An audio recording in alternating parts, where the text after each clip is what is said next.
Entonces ya todos conocen la cirrosis hepática, todos saben que es un daño y una fibrosis progresiva que sucede en las tríadas porta y que termina generando un daño del sinusoide hepático irreversible.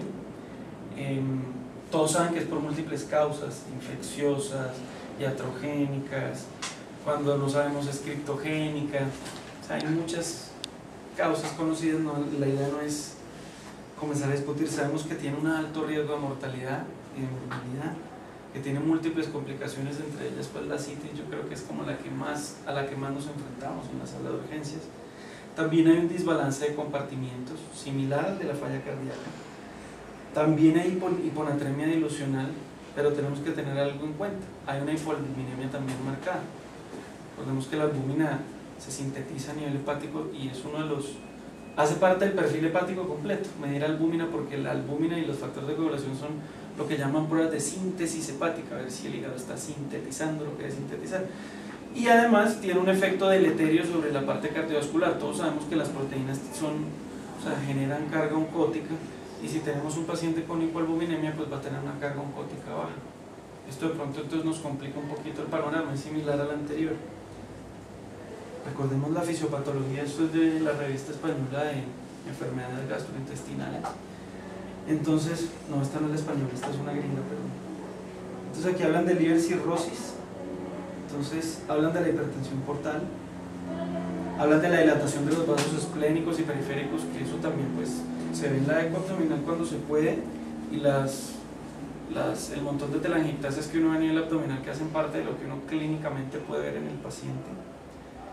Luego hablan del volumen intravascular, que es insuficiente a pesar de que tenemos una hipervolemia y una presión de perfusión inadecuada. ¿Esto qué hace? Nos comienza a activar un sistema que de pronto ya conocemos, el sistema renina-angiotensina-aldosterona. Esta es la razón por la cual a muchos pacientes con cirrosis, cuando están hinchaditos, les ponemos espironolactona.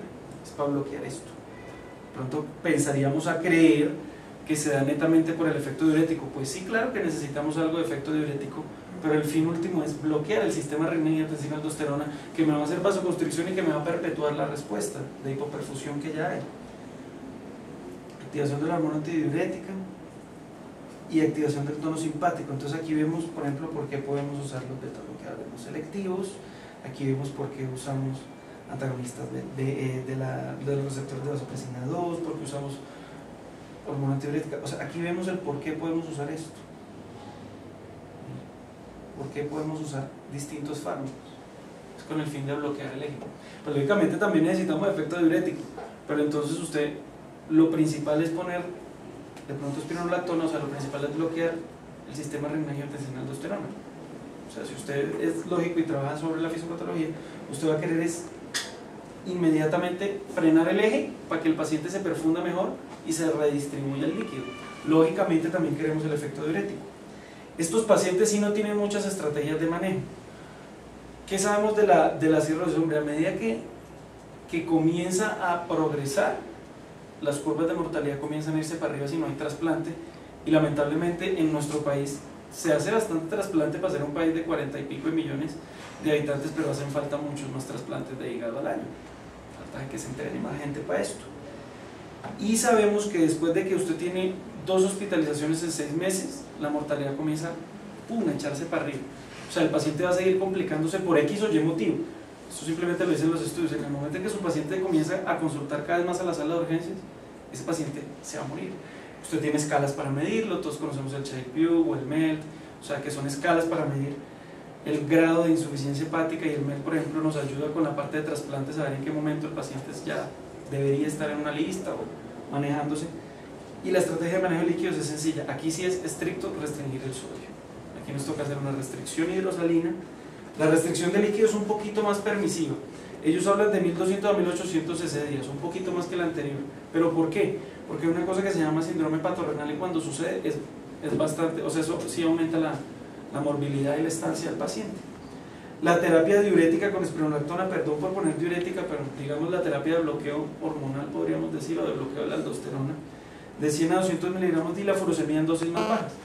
La furosemida hasta 160 miligramos en los estudios de los grandotes. Yo veo que acá en nuestro medio ponemos 80, 120, yo no he visto que pongamos más. 80, y espironolactona podemos llevarlo a 300 miligramos día, ¿no? Sí, Sí, podemos utilizar dosis un poquito más altas, sí, claro, para bloquear el eje. Este es el real hecho de la espironolactona, que si bloqueamos el eje, el paciente va a mejorar, no es tanto porque esto lo ponga a orinar. Entonces la disminución también debe ser lenta, debe ser hasta de 500 ese día, pero hablamos del balance negativo, ¿no?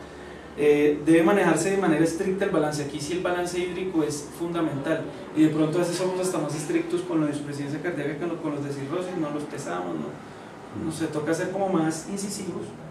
El manejo de la ascitis, que es la principal complicación cuando estamos en el estado hipervolémico pues de una cirrosis, paracentesis seriadas contra el manejo médico, nada mejora, no se ha demostrado superioridad del uno sobre el otro en ascitis que no sean refractarias ni que sean de gran volumen. En las ascitis, que son la mayoría, cuando ya son ascitis de gran volumen, que hablamos de gran volumen es cuando en el drenaje sacamos más de 4 litros de líquido, en esas ascitis pues es mejor hacer las paracentesis seriadas. Interrogo lo de la albúmina porque no encontré una evidencia sólida al respecto de la reposición de albúmina en el paciente que le sacó mucho volumen con la paracentesis. Sé que es una práctica que hacemos todos con un fin más fisiopatológico, de ayudar a que el paciente no vaya a hacer una desviación del lecho intravascular y nos genere una hipotensión y nos genere pues problemas después del procedimiento. Pero cuando uno se pone a revisar la evidencia juiciosamente, la verdad yo no encontré cosas con mucho nivel de evidencia, evidencia de expertos tipo GA2C, pero yo sé que pues por lo menos en Samaritana lo hacemos de protocolo. Si usted le saca más de 4 litricos, 5 litros tiene que esencialmente. poner la albúmina. El síndrome hepatorrenal, una condición especial en la cual comenzamos a aumentar las pruebas de función renal, comienzan a elevarse en el escenario de una insuficiencia hepática crónica, que sería la cirrosis, una insuficiencia hepática, en la cual buscamos aumentar la perfusión renal con varias estrategias. Ya les comentaré, pues ahí sí podemos usar, ahí sí la albúmina tiene evidencia en el hepatorrenal, ahí sí algunos vasopresores tienen evidencia, ahí sí algunas cosas tienen evidencia, pero la idea es evitarlo, entonces toca que disminuya peso despacito. Y de pronto pues no sé si la albúmina, lo que no encontré es si tenía un factor preventivo sobre el hepatorrenal. Intenté buscar eso porque me parece interesante que si de pronto lo vamos a drenar mucho, pues le pongamos la albúmina, no para que el paciente no le pase nada, sino para prevenir el hepatorrenal. Pero no encontré nada, pues yo no encontré nada en la literatura. Entonces ya sabemos cuál es la estrategia de manejo. Vamos a hablar de un caso clínico sencillo. Es una paciente de 58 años, femenina, 55 kilogramos de peso, tiene una cirrosis criptogénica, o sea, la paciente ya biopsia, cirrosis, no se supo por qué, pasa mucho. Consultó a las urgencias por así, dime, típico. ¿Alguien dijo?